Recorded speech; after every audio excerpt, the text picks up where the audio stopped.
नमस्कार दोस्तों, मैं राजीव खन्ना स्वागत करता हूं आपका ब्रजेश यदुवंशी मैथ क्लासेस पर।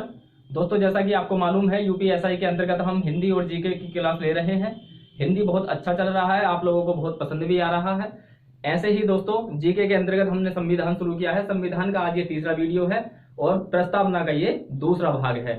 पहले भाग में संविधान के हमने संविधान सभा के बारे में आपको बताया, फिर उसके बाद में प्रस्तावना का पहला भाग मैं आपके सामने लेकर के आया था और प्रस्तावना का आज ये दूसरा भाग है। ये भाग बहुत ही महत्वपूर्ण है, जैसा कि मैंने आपको पहले बताया था कि अगला भाग जरूर देखना। तो दोस्तों, मैं अब भी आपसे शुरू में बता रहा हूं, अगर आपने चैनल सब्सक्राइब नहीं किया है तो अभी भी मत करिए, पहले आप इस वीडियो को पूरा देख लें। अगर आपको लगे कोई नई बातें सीखने को मिली हैं, तब आप हमारा चैनल सब्सक्राइब कर लेना और हमसे जुड़ भी जाना। ठीक है दोस्तों, तो शुरुआत करते हैं आज के वीडियो की। बहुत ही इंपोर्टेंट होगा, बहुत ही मजा आने वाला है, बहुत ही रोचक क्लास आज की होने वाली है। वो बातें जो आपको नहीं पता थी, आज हम सब पढ़ने वाले हैं, जैसा कि थंबनेल में आपने देखा है। तो दोस्तों, सबसे पहला सवाल तो यही है कि क्या प्रस्तावना संविधान का भाग है या नहीं। ठीक, तो पहला जो सवाल क्या है कि प्रस्तावना संविधान का भाग है या नहीं। ठीक है दोस्तों, अब इसमें भाग जो ये लिखा हुआ है, यहां से इसका दो तरीके का मतलब निकलता है। ठीक है, कितने तरीके का मतलब निकलता है? भाग में दो तरीके का अर्थ, यानी मैं इसके अर्थ की अगर मैं बात करूं तो इसका अर्थ दो मायनों में निकल सकता है। कैसे निकल सकता है कि पहले तो आप ये देख सकते हैं कि संविधान के जैसे 22 या 25 भाग हैं, 22 भाग या 25 भाग हैं, क्या उस सेंस में प्रस्तावना भी संविधान का भाग है? जैसे कि मैंने आपको पहली वीडियो में बताया था कि संविधान के अंतर्गत 22 भाग हैं। अब आप सोच रहे होंगे पहले 22 बताया, आज 25 क्यों बता दिया? तो आपको पता है मूल संविधान में 1 से लेकर 22 तक भाग थे। ठीक है, मूल संविधान में 1 से 22 तक भाग थे और मैंने आपसे बताया था कि आज भी इतने ही हैं। लेकिन मैं आपसे 22 और 25 की बात क्यों कर रहा हूं? क्योंकि दोस्तों, इसमें से कुछ भाग काट दिए गए थे और कुछ भाग जोड़ दिए गए थे। ठीक, लेकिन अगर गिनती की अगर हम बात करेंगे, संख्या की बात हम करेंगे, तो अंतिम जो भाग है आज भी 22वां ही भाग है। अंतिम जो भाग है आज भी 22वां ही भाग है, कहीं भी 25 लिख के उसके आगे किसी भाग का नाम नहीं लिखा है। लेकिन हम गिनती करेंगे 1 2 3 4 करके, तो उस सेंस में हम पाएंगे कि 25 भाग होते हैं। लेकिन संख्या के आधार पर हम देखें कि अंतिम जो भाग है उसकी संख्या कितनी है, उसका क्रमांक कितना है, तो उसका क्रमांक नंबर है दोस्तों 22। ठीक, इतना आपको समझ में आ गया। अब देखो, 7वां जो भाग था ना, 7वां भाग और 9वां भाग, इन दोनों भागों को एक संविधान संशोधन करके हटा दिया गया था। और वो संविधान संशोधन कौन सा था? 7वां संविधान संशोधन था, 1956 में ये हुआ था।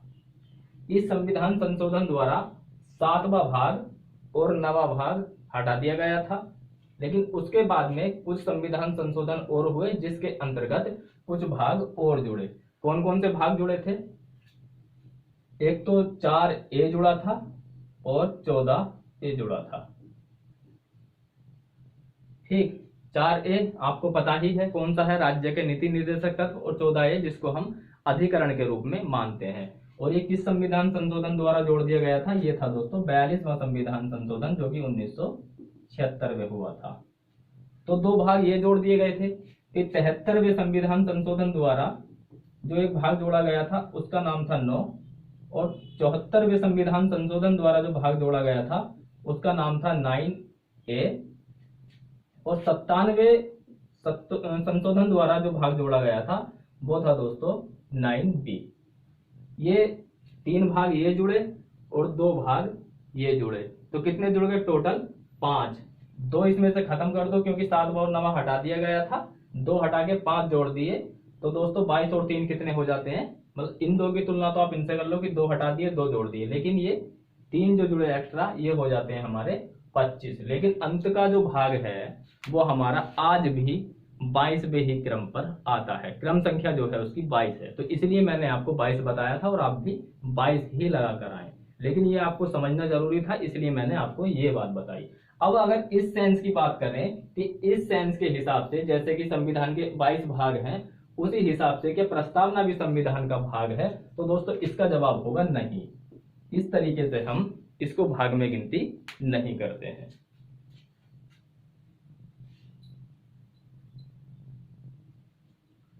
ठीक है, अब बचा दूसरा पार्ट कि और इसका दूसरा अर्थ क्या हो सकता है। तो इसका दूसरा जो अर्थ है, उस अर्थ, तो एक तो ये हो गया दोस्तों, जैसे संविधान के अन्य भाग हैं, क्या उसी सेंस में इसका मतलब है, तो इसका जवाब होगा नहीं, ऐसा नहीं है। तो फिर क्या है, तो यहां पर भाग का जो अर्थ है दोस्तों वो है हिस्सा। भाग का जो अर्थ है यहां पर हिस्सा, या मतलब ऐसे कह सकते हैं कि क्या प्रस्तावना संविधान का हिस्सा है। तो इसको भी कुछ लोग मानते हैं हाँ और कुछ लोग मानते हैं ना, मतलब कुछ नो और कुछ यस। तो इस तरीके की विचारधारा है कि ये संविधान का भाग है भी, और कुछ मानते हैं कि संविधान का भाग ये नहीं भी है। जैसे कि मैं आपको बताऊं कि आपने कोई शर्ट खरीदी, मतलब पहनने की जो शर्ट होती है वो खरीदी आपने, और तो उसके अंदर आपने देखा होगा किसी शर्ट में यहाँ पर जेब होती है, किसी में नहीं होती है। तो क्या ऐसा हो सकता है कि जेब शर्ट का ही हिस्सा है? कुछ लोग कहते हैं हाँ हिस्सा है इसलिए हम पहनते हैं, कुछ लोग कहते हैं कि हिस्सा नहीं है, जेब हो या ना हो शर्ट पर कोई प्रभाव नहीं पड़ता, शर्ट शर्ट ही रहती है इसलिए हम बिना जेब के शर्ट पहनते हैं। ठीक है, तो ऐसे ही इसका यहाँ पर मीनिंग है कि क्या प्रस्तावना संविधान का हिस्सा है या नहीं है। तो इसमें भी दो लोगों की राय है, ये धीरे धीरे आपको समझ में आना शुरू होगा। देखते हैं कि सुप्रीम कोर्ट में इसकी राय क्या रही, कौन कौन से वाद विवाद हुए, क्या वो डायरेक्टली प्रस्तावना को लेकर ही केस हुए थे जो वो मामले थे, या फिर मामला कुछ दूसरा था, बीच में संविधान प्रस्तावना के ऊपर आकर के टिक गया, जिसपे संविधान को इसमें टिप्पणी करनी पड़ी, राय देनी पड़ी, निर्णय देना पड़ा। ठीक है, तो ये अलग अलग केस हैं, अलग अलग केसों को बारी बारी से हम लोग एंजॉय के साथ समझते चलेंगे और पढ़ते चलेंगे। तो इतना तो आपको समझ में आ गया होगा कि ये अन्य भागों की तरह नहीं बल्कि हिस्से के सेंस में हम बात करते हैं। अब सबसे पहला जो मैं आपके सामने केस रखने जा रहा हूं दोस्तों, वो है बेरूबाड़ी।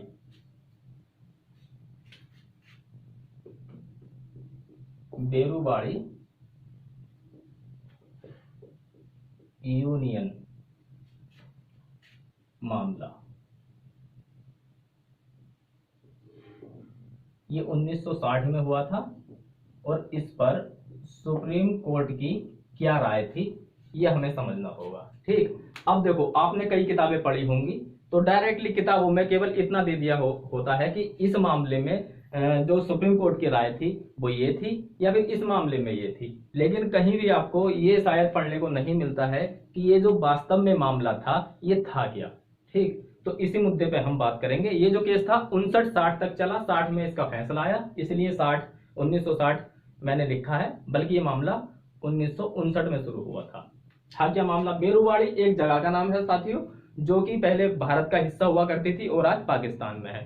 तो ये मामला कैसे था, तो आप यूं समझे कि कोई दो अगर पड़ोसी देश हैं, दो पड़ोसी देश हैं और उनकी जो सीमाएं हैं, कुछ देश ऐसे होते हैं जिनकी सीमाएं बिल्कुल सीधी होती हैं, और कुछ देश ऐसे होते हैं जिनकी जो सीमाएं होती हैं वो कुछ इस तरीके से होती हैं। तो आपने देखा ही होगा कि हमारी सीमा ऐसी तो है नहीं, ऐसी है।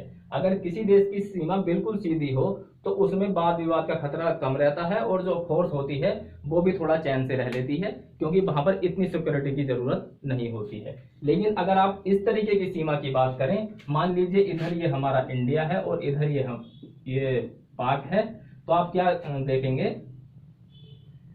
कि पाकिस्तान की जो सेना है उसको यहाँ तक भारत के अंदर तक घुसकर रक्षा करनी होगी, और जो हमारे भारत की जो सेना है उसको, ये भारत का हिस्सा है ना, तो उसको यहाँ तक। तो आप समझ सकते हैं कि कितनी दुविधाएं हमारी सेना को झेलनी पड़ती होंगी, हमारे जो रक्षा मंत्रालय है उसको झेलनी पड़ती होंगी।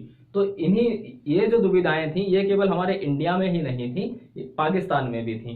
तो इसी बात का समझौता करने के लिए उस समय नेहरू जी की सरकार थी, तो पाकिस्तान सरकार और भारत की सरकार ने एक फैसला किया कि क्यों ना हम कुछ हद तक ऐसा करें कि ये जो हमारी सीमा रेखा है ये इतनी टेढ़ी मेढ़ी ना हो करके कुछ थोड़ा सा इसमें सुधार किया जा सके। अब ये सुधार कैसे होता? ये सुधार ऐसे होता, या तो कुछ हिस्से हम पाकिस्तान को दे दें और कुछ पाकिस्तान कुछ हिस्से हमें दे दे, ये ऐसे संभव था। तो ऐसा ही समझौता दोनों देशों के बीच में हुआ, दोनों देशों के बीच में हुआ। तो उसमें क्या हुआ था कि कुछ हिस्से हमने पाकिस्तान के ले लिए और कुछ जो हमारे हिस्से थे वो हमने पाकिस्तान को दे दिए थे। ये जरूर था कि पाकिस्तान से जो हमारे पास हिस्से आए वो थोड़े कम थे और हमारे पास से जो पाकिस्तान को हिस्से गए वो थोड़े ज्यादा थे। लेकिन आपने देखा होगा कि जब भी सरकार कोई फैसला करती है तो जो विपक्षी दल होता है वो उसका विरोध ही करता है। तो ऐसा ही उस समय हुआ, जो विपक्षी दल था उसने आंदोलन करना शुरू कर दिया नेहरू जी की सरकार के खिलाफ। क्या आंदोलन करना शुरू कर दिया कि सरकार के पास क्या इतनी शक्ति हो सकती है कि वो अपनी जमीन को पाकिस्तान को दे दे? क्या सरकार के पास इतनी शक्ति है, या हमारा संविधान सरकार को इतनी शक्ति देता है कि अब हमारी जमीन मतलब इंडिया की जमीन पाकिस्तान को दे दे? अब ये बहुत बड़ा प्रश्न था, संवैधानिक प्रश्न बन चुका था।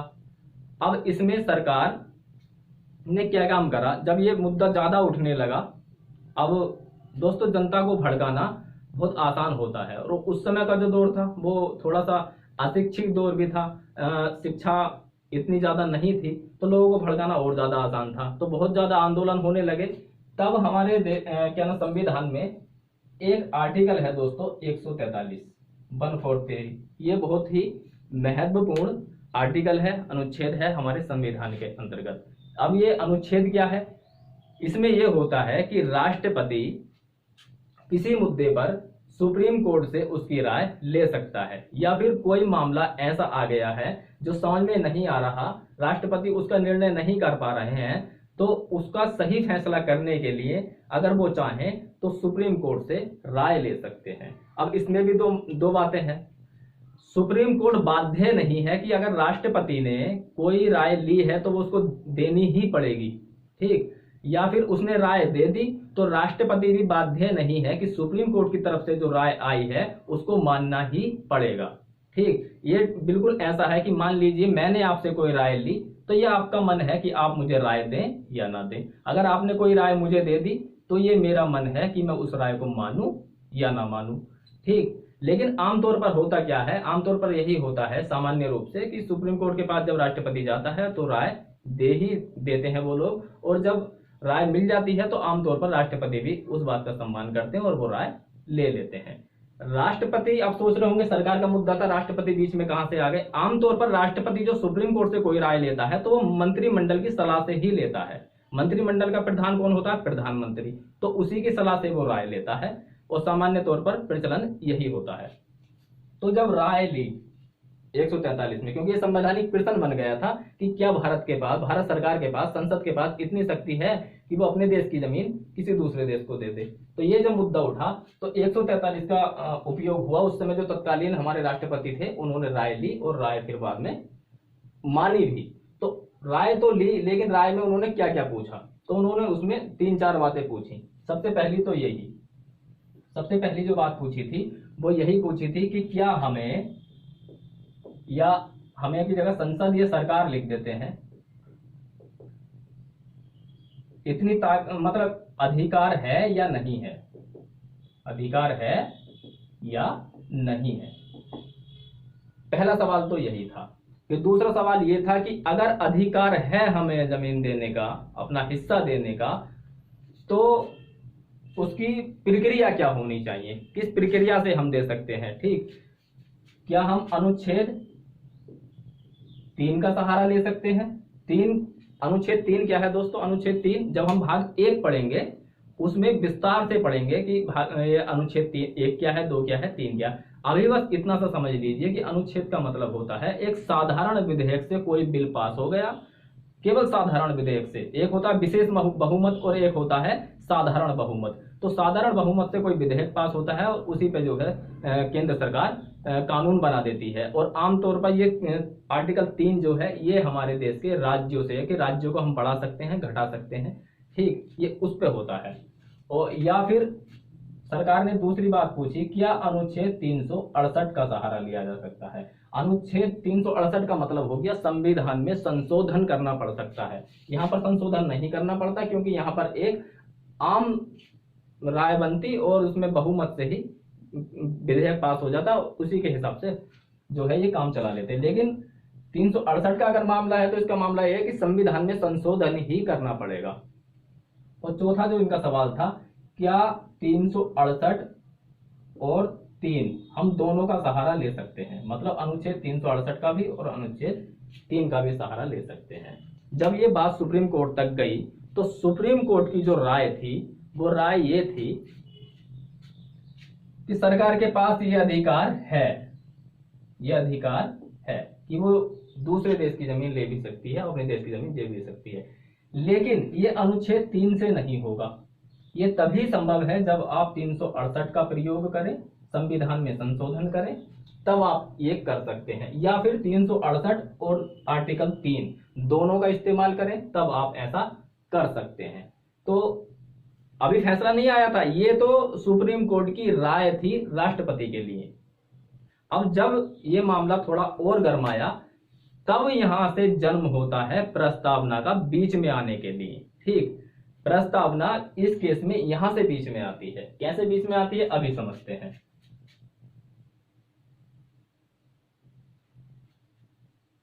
इस केस में यह हुआ कि दो दल थे, एक था विपक्षी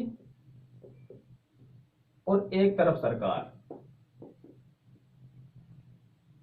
सही। तो जब सुप्रीम कोर्ट ने कह दिया कि आप ऐसा कर सकते हैं, तब विपक्षियों ने एक मुद्दा उठाया कि जो प्रस्तावना है, जो प्रस्तावना है वो संविधान का अंग है, महत्वपूर्ण भाग है, और उसके अंदर एक शब्द लिखा हुआ है, राष्ट्र की एकता एवं अखंडता।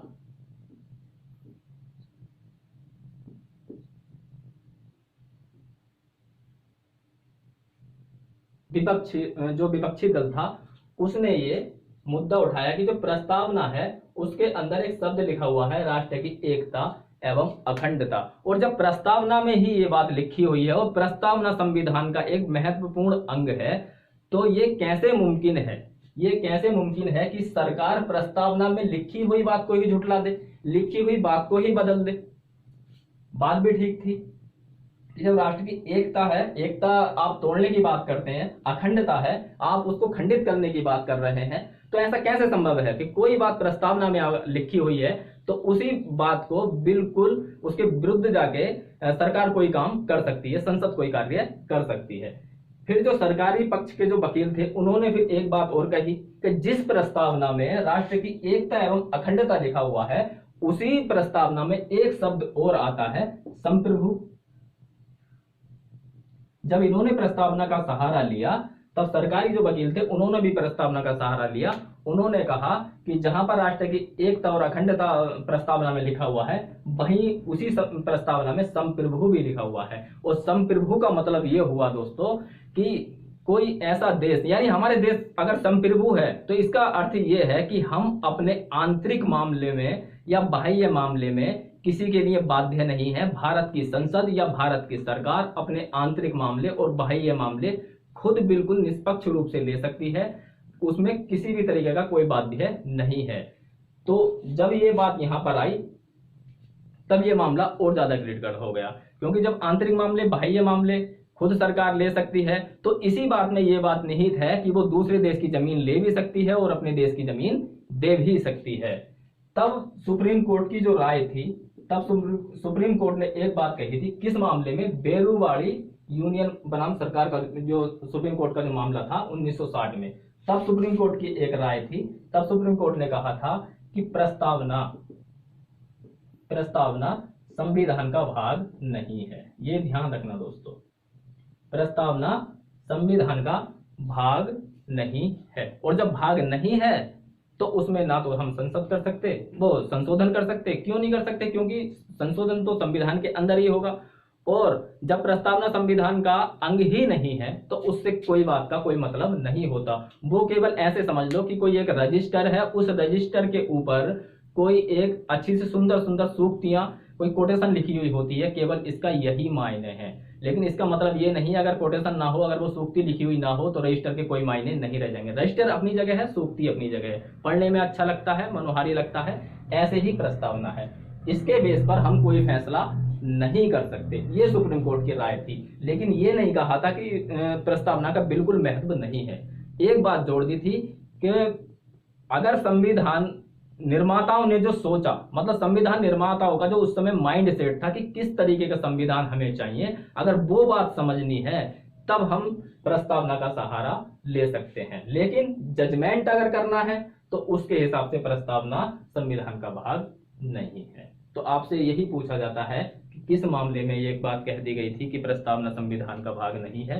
तो ये बेरुवाड़ी का जो मामला था 1960 में, इसमें यह हुआ था कि सुप्रीम कोर्ट ने कह दिया था कि प्रस्तावना संविधान का भाग नहीं है।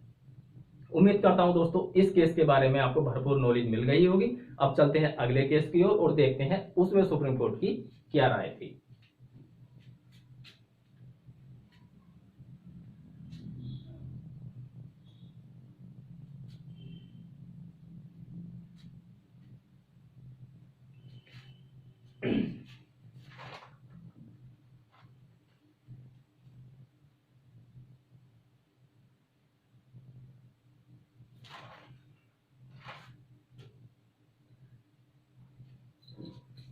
अगला जो मामला था दोस्तों वो था सज्जन सिंह मामला व गोलकनाथ मामला।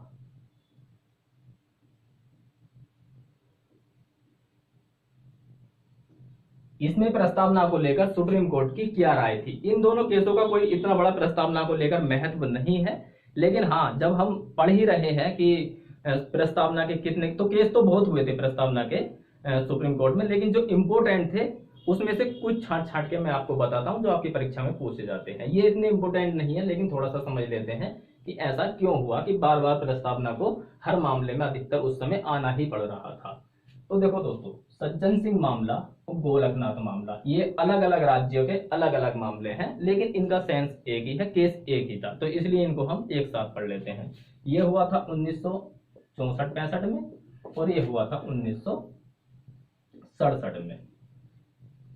तो इसे समझने से पहले मैं आपको बता दूं कि जो हमारा मूल संविधान था, मूल संविधान के अंतर्गत आपने पढ़ा और मैंने बताया भी था कि 8 अनुसूचियां थी। 8 अनुसूचियां थी, कोई विवाद नहीं था, कुछ नहीं था। लेकिन ये जो केस उमड़ा उसकी जो जड़ थी वो थी 9वीं अनुसूची। 9वीं अनुसूची। अब इसका इस केस से क्या मतलब था, तो सुनो। 9वीं अनुसूची पहला संविधान संशोधन करके 1951 में नेहरू जी ने जुड़वाई। इसका जुड़वाने का जो एक कारण था वो ये था कि आपने देखा होगा हमारे पास कई तरीके के मूल अधिकार थे, जिसमें से एक संपत्ति का अधिकार भी था। मैं अभी आर्टिकल का नाम लेने से बचूंगा, क्योंकि आप अगर आर्टिकल सुनेंगे तो थोड़ा सा दिमाग, मतलब आपको लगेगा कि अभी से आर्टिकलों पे आ गए, इसलिए केवल आप कहानी के तौर पर समझें, तो मैं आर्टिकल का नाम नहीं ले रहा हूं। तो संपत्ति का जो अधिकार था वो हमारा पहले मूल अधिकार था, और मूल अधिकार का कोई भी प्रश्न हम सुप्रीम कोर्ट में, डायरेक्ट सुप्रीम कोर्ट में भी लेकर जा सकते हैं। तो उस, और फिर आर्टिकल 14 समता का अधिकार, 14, 15, 16, 17, 18 समानता के अधिकार हैं। तो उस समय यह हुआ था कि कुछ लोगों पर बहुत सारी जमीनें हुआ करती थी, बड़े बड़े जमींदार थे, और कुछ लोगों पर जमीनें तो छोड़ो अपना घर तक नहीं हुआ करता था। तो इसलिए कुछ जमींदारों की जमीनें छीन छीन कर, मतलब समानता के अधिकार के अनुसार जो गरीबों को दी जानी थी, मकान दिए जाने थे, उसमें कुछ चीजें आड़े आ रही थी। जैसे कि संपत्ति का अधिकार हमारा मूल अधिकार है, मौलिक अधिकार है, हम किसी को क्यों दें। तो यहां पर सरकार फंस रही थी। तो जब सरकार फंस रही थी तब सरकार ने ये 9वीं अनुसूची बनाई, और ये आज तक की सबसे विवादास्पद अनुसूची है। इस अनुसूची का मतलब यह है कि कोई भी कानून, चाहे वो केंद्र का कानून हो चाहे वो राज्य का कानून हो, अगर वो नवी अनुसूची में डाल दिया गया है, कोई भी कानून हो चाहे वो राज्य का हो चाहे वो केंद्र का हो, अगर वो कानून, वो एक्ट अगर नवी अनुसूची में डाल दिया गया है तो उस पर सुप्रीम कोर्ट भी विचार नहीं कर सकता। सुप्रीम कोर्ट विचार नहीं कर सकता यानी न्याय नहीं कर सकता, न्यायिक विचार नहीं कर सकता। सुप्रीम कोर्ट उसकी समीक्षा ही नहीं कर सकता जो बात नवी अनुसूची में डाल दी गई है। अब नेहरू जी ने क्या काम किया था, जब अनुसूची बनाई थी तो इसका मतलब ही यही था कि ये क्यों बनाई थी, लैंड रिफॉर्म एक बिल बनाया था इन्होंने कि जमींदारों से कुछ जमीनें छीन छीन कर गरीबों को दी जाएंगी, या इसके अंतर्गत इन्होंने एक एक्ट बनाया जिसको जो है सीलिंग एक्ट कहते हैं, लैंड सीलिंग एक्ट। तो लैंड सीलिंग एक्ट के अंतर्गत मतलब ये लैंड रिफॉर्म बिल तो एक बहुत बड़ी चीज थी, लेकिन अगर मैं इसको थोड़ा सा आपको समझा पा रहा हूं तो इसका मतलब यही था कि एक आदमी अधिकतम कितनी जमीन रख सकता है, कितनी भूमि रख सकता है, उससे ज्यादा अगर उसके पास भूमि है तो वो उससे छीन ली जाएगी, उससे छीन ली जाएगी। तो उसी को हम कहते थे लैंड सीलिंग बिल एक्ट। तो उस एक्ट को इन्होंने एक संविधान संशोधन किया, 17वां संविधान संशोधन जब हुआ संविधान के अंदर, तो इसका मतलब ये था 17वें संविधान संशोधन का, कुछ राज्यों की जो जमीनें थी, कुछ राज्यों के जो लैंड रिफॉर्म बिल थे उन्हें 9th शेड्यूल में डाल दिया गया था, नवी अनुसूची में डाल दिया गया था, जिसमें राजस्थान, पंजाब और भी कई राज्य थे। उन राज्यों के जो ये बिल थे उन्हें सबको उठा करके 17वें संविधान संशोधन द्वारा नवी अनुसूची में डाल दिया गया था। और नवी अनुसूची में डालने का मतलब ये हुआ कि अब कोई भी व्यक्ति सुप्रीम कोर्ट में जाकर के ये नहीं कह सकता कि मेरी जमीन छीन ली गई है या फिर मेरा ये संपत्ति का अधिकार था। तो ऐसा नहीं, क्योंकि जब नवी अनुसूची में डल गया तो उसमें सुप्रीम कोर्ट समीक्षा ही नहीं कर सकता। अब हुआ क्या, तो 17वां संविधान संशोधन के खिलाफ ही ये मामला आया। क्या सरकार के पास इतनी शक्ति है कि वो किसी भी कानून को नवी अनुसूची में डाल दे? क्या सरकार के पास इतनी शक्ति है कि वो सुप्रीम कोर्ट की शक्ति को ही छीन ले, उसकी शक्ति को ही सीमित कर दे? जब सुप्रीम कोर्ट उस पर कोई राय ही नहीं दे सकता, समीक्षा नहीं कर सकता, विचार नहीं रख सकता, तो क्या संसद के पास इतनी शक्ति होनी चाहिए कि वो सुप्रीम कोर्ट की शक्ति को सीमित कर दे, उसकी शक्तियों को छीन ले? तो तब ये केस उठा था सज्जन सिंह और ये गोलकनाथ मामला। ठीक, अब यहाँ पे प्रस्तावना का जिक्र कैसे आया अभी करते हैं बात।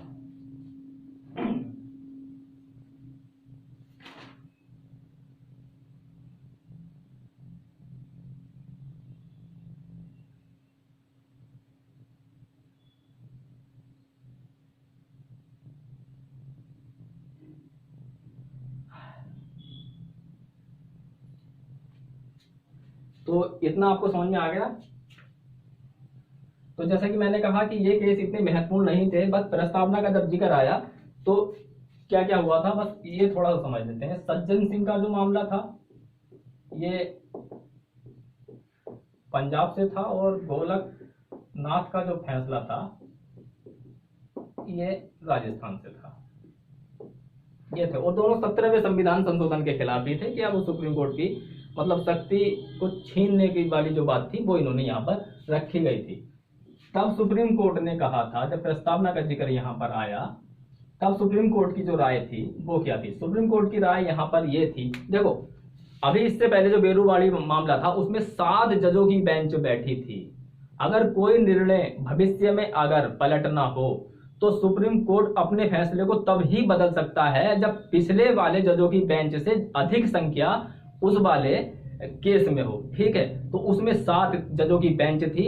अगर वो फैसला पलटा जा सकता था तो वो तभी पलटा जा सकता था जब उससे अधिक जजों वाली बेंच बैठे, लेकिन यहाँ पर ऐसा नहीं था। तो इसलिए ये केस इंपॉर्टेंट क्यों नहीं है? क्योंकि यहाँ पर सुप्रीम कोर्ट ने केवल राय दी, निर्णय नहीं दिया, आदेश नहीं दिया, एक चलते चलते बात कह दी। क्या कह दी? सज्जन सिंह मामले में यह कहा कि प्रस्तावना संविधान का भाग क्यों नहीं है, इस पर हमें पुनः विचार करना चाहिए, क्योंकि इतनी पावर थी नहीं फैसला पलटा जा सके। बस उन्होंने अपनी राय दी कि प्रस्तावना क्यों नहीं है संविधान का भाग, होना चाहिए। इसलिए हमें इस पर पुनः विचार की आवश्यकता है। और जो गोलकनाथ वाला मामला था, इसमें सुप्रीम कोर्ट ने यह कहा कि प्रस्तावना संविधान का एक बहुत ही महत्वपूर्ण अंग है, इसलिए इसको जो है मंजूरी मिलनी चाहिए, ये हमारी राय है। तो इन्होंने भी राय दी और उन्होंने भी राय दी, लेकिन ये फैसला नहीं था, एक चलते चलते जैसे बात कर देते हैं वो बात थी।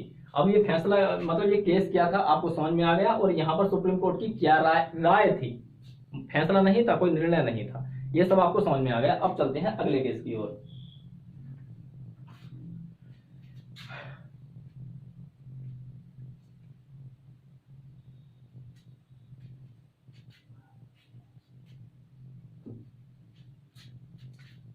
अगला जो केस है बहुत ही इंपॉर्टेंट है, केशवानंद भारती, जो कि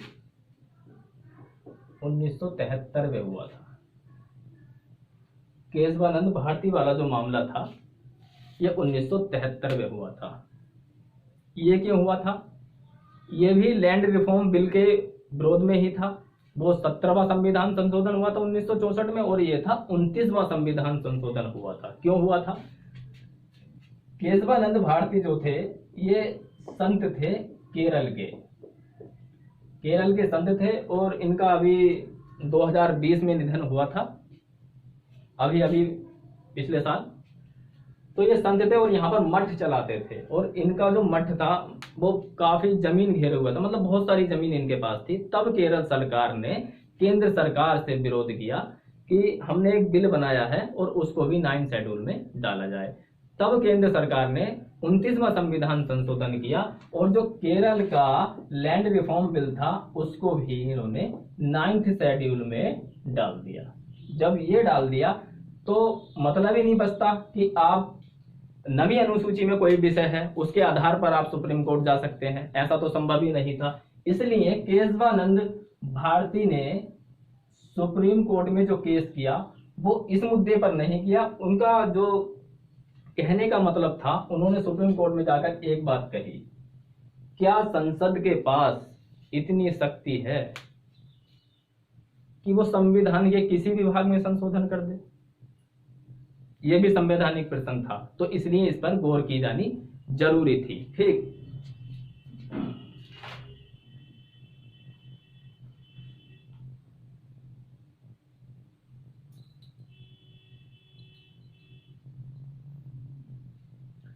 चलो दोस्तों, तो केरल के संत थे और केरल सरकार ने जो है केंद्र सरकार से कहा था, 29वां संविधान संशोधन हुआ और फिर ये बिल जो है 9th शेड्यूल में डाल दिया गया था।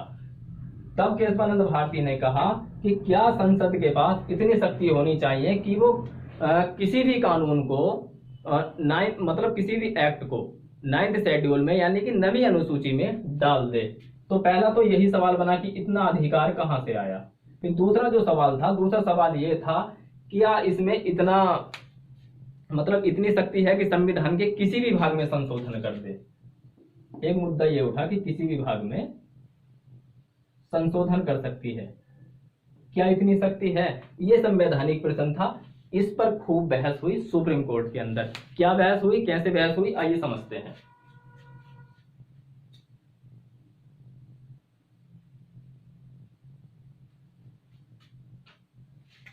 केशवानंद भारती मामले में दो बातें आई कि संविधान जो है हमारा, उसको अगर हम दो भागों में बांटें तो कुछ हिस्सा है सामान्य हिस्सा, संविधान का जो कुछ हिस्सा है वो सामान्य हिस्सा है, और कुछ जो हिस्सा है वो विशेष हिस्सा है। वो क्या है? विशेष हिस्सा है। तो संविधान के सामान्य हिस्सों में तो संसद सरकार संशोधन कर सकती है, लेकिन विशेष हिस्सों में संसद संशोधन नहीं कर सकती, सरकार संशोधन नहीं कर सकती। ये बात केशवानंद भारती ने सुप्रीम कोर्ट में कही या अपने वकील द्वारा दिलवाई कि सामान्य हिस्सों में संशोधन हो रहा है, ठीक बात है, लेकिन विशेष हिस्सों में नहीं होना चाहिए। तब यहां से प्रस्तावना की बात आती है कि प्रस्तावना संविधान का एक बहुत ही महत्वपूर्ण हिस्सा है, एक विशेष हिस्सा है। ये बात केशवानंद भारती ने सुप्रीम कोर्ट में कही, इसीलिए इसमें संशोधन नहीं होना चाहिए। ये वाली बात आ गई कि संविधान के सामान्य हिस्सों में तो आप संशोधन कर दो, लेकिन विशेष हिस्सों में संसद ऐसा नहीं कर सकती। और प्रस्तावना महत्वपूर्ण हिस्सा है संविधान का, इसलिए प्रस्तावना में भी संशोधन नहीं हो सकता। फिर दूसरी बात, क्या संसद के पास इतना अधिकार कहां से आया कि वो किसी भी कानून को 9 शेड्यूल में डाल रही है, ये मुद्दा उठा। तब सुप्रीम कोर्ट की क्या राय थी ये जानने वाली है। और ये आज तक क्या, सुनो, 70 सालों में अगर हम मोटा मोटा जोड़े 1950 से अब तक, तो 70 सालों में सबसे महत्वपूर्ण केस अगर सुप्रीम कोर्ट का कोई है तो वो यही केस है, केशवानंद भारती वाला केस, जो कि 1973 में हुआ था। क्यों? क्योंकि दोस्तों इस केस में 13 जजों की बेंच बैठी थी। कितनों की? 13 जजों की बेंच बैठी थी। आज तक जिस दिन से सुप्रीम कोर्ट में कार्यवाही चल रही है, उस दिन से लेकर आज तक इतने जजों की पीठ अभी तक सुप्रीम कोर्ट में एक साथ नहीं बैठी है, चाहे वो कोई सा भी फैसला हुआ हो। एक यही ऐसा फैसला था जिसमें 13 जजों की बेंच बैठी थी। इसमें ये बात निहित है कि उस समय जो फैसला मान लिया गया वो आज तक माना जाएगा। क्यों? क्योंकि जैसा कि मैंने अभी बताया कि जब तक 13 जजों से ज्यादा की बेंच उस फैसलों को खारिज नहीं कर देगी, तब तक वो फैसले ऐसे ही सर्वमान्य रहेंगे। तो इसलिए ये केस महत्वपूर्ण हो जाता है। अब यहां पर सुप्रीम कोर्ट की क्या राय थी?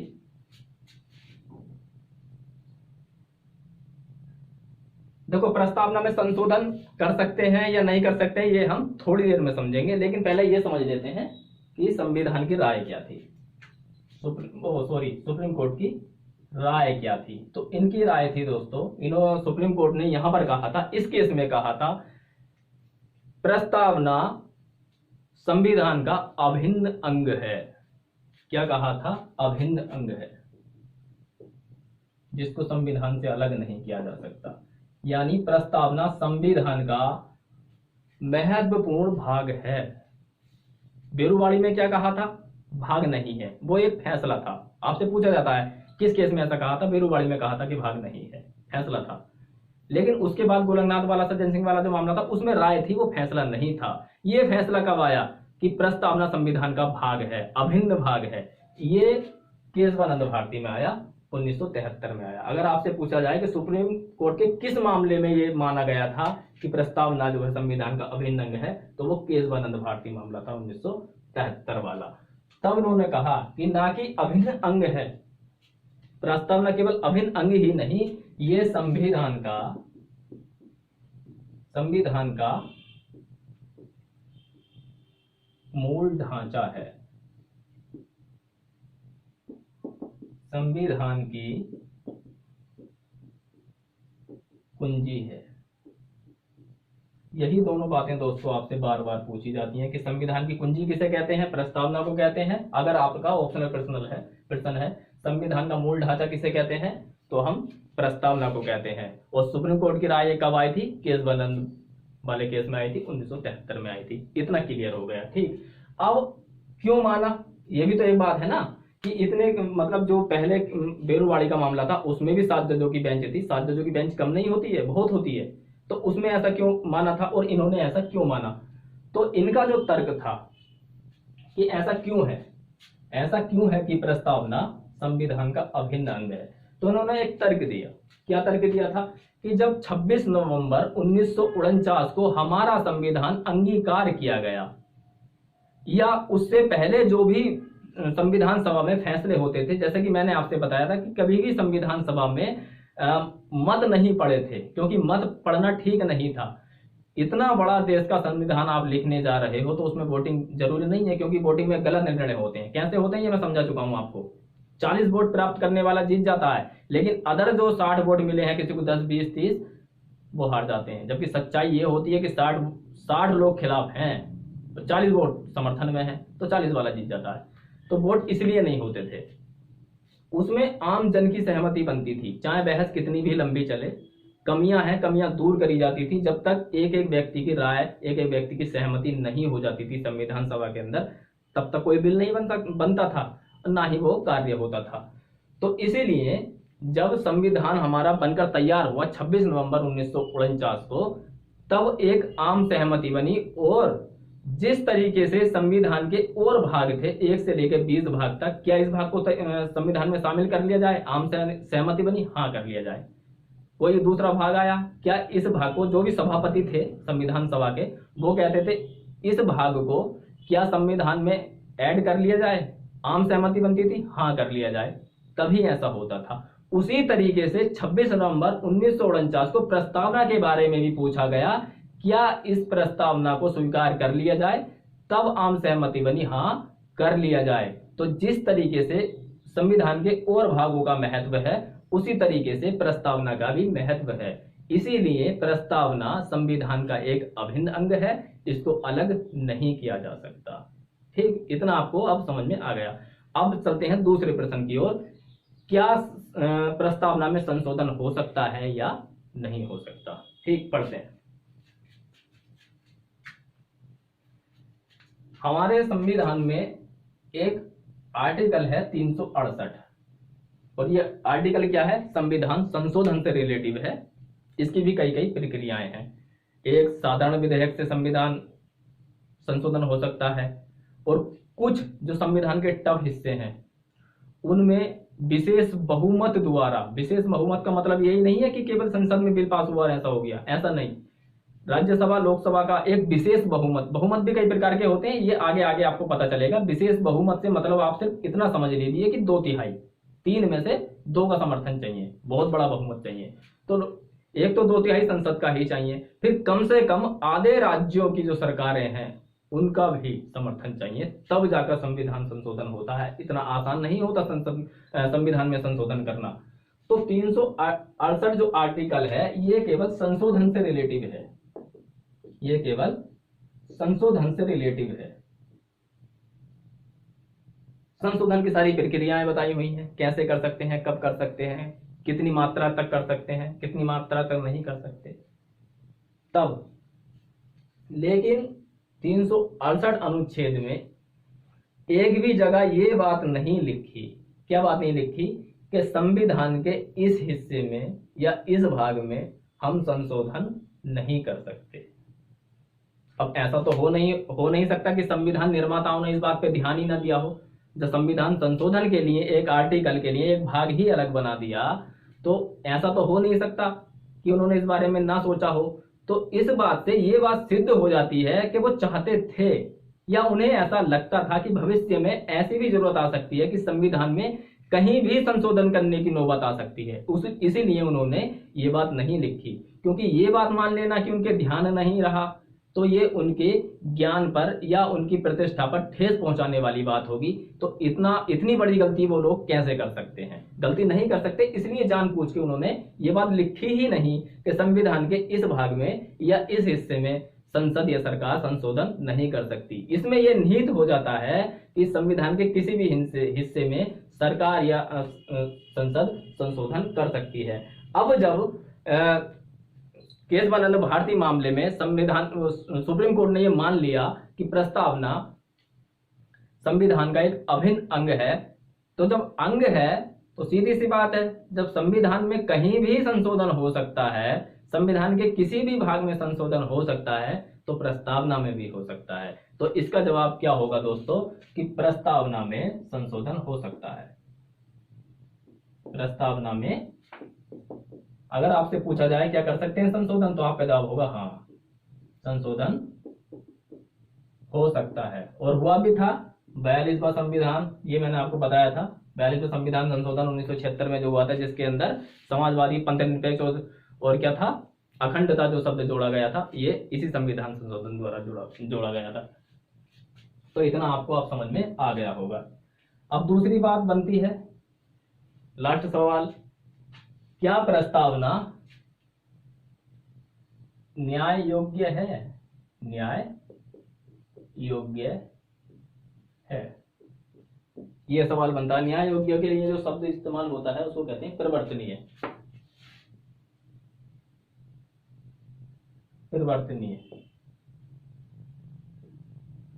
परिवर्तनीय है, ये इन दोनों का एक ही मतलब है। न्याय योग्य का मतलब यह हो गया कि क्या भारत का कोई भी नागरिक प्रस्तावना को आधार बनाकर सरकार पर या संसद पर कोई केस कर सकता है? तो इसका जवाब होगा नहीं। प्रस्तावना संविधान का भाग जरूर है, लेकिन परिवर्तनीय नहीं है, मतलब न्याय योग्य नहीं है। कोई भी व्यक्ति, कोई भी नागरिक प्रस्तावना को आधार बनाकर सरकार पर कोई भी केस नहीं कर सकता। ठीक, तो इतना सब कुछ आपको समझ में आ गया। ये मैंने कोशिश की है आपको समझाने की कि जितने भी ये केस थे बहुत इंपॉर्टेंट थे, बहुत रोचक थे। और केशवानंद भारती वाला जो केस है ये तो और ज्यादा रोचक है, लेकिन शॉर्ट में समझाने की कोशिश की थी, क्योंकि जब 13 जजों की बेंच बैठी है तो आप खुद ही समझ लीजिए केस कितना रोचक होगा, कितना मजेदार होगा। लेकिन दोस्तों जितना मुझसे आता था इतना मैंने सब आपको समझाने की कोशिश की है। वीडियो ज्यादा लंबा ना हो जाए इस बात का भी ध्यान रखा, इसलिए शॉर्ट में बात पूरी करने की कोशिश की है। केस तो बहुत बहुत लंबे थे। दोस्तों अगर आपको वीडियो पसंद आया है तो चैनल को सब्सक्राइब कर लें, लाइक कर लें, और कैसा लगा ये अपनी राय मुझे कमेंट बॉक्स में जरूर दें। अब कल से जो शुरुआत होगी दोस्तों वो संविधान की शुरुआत होने जा रही है। हमने संविधान सभा प्रस्तावना 1 और 2 भागों में कंप्लीट कर ली है। कल से ऊपर वाले की इच्छा से हम संविधान शुरुआत करने जा रहे हैं। उम्मीद है दोस्तों क्लास पसंद आई होगी। आप इस वीडियो के डिस्क्रिप्शन में जाएं, वहां पर आपको प्लेलिस्ट का लिंक मिल जाएगा। सामान्य हिंदी की क्लासें हैं और ये जीके में संविधान की क्लासें हैं, वहां से जाइए आप और पूरा आनंद लीजिए। ठीक है, मिलते हैं अगली वीडियो में, तब तक के लिए नमस्कार।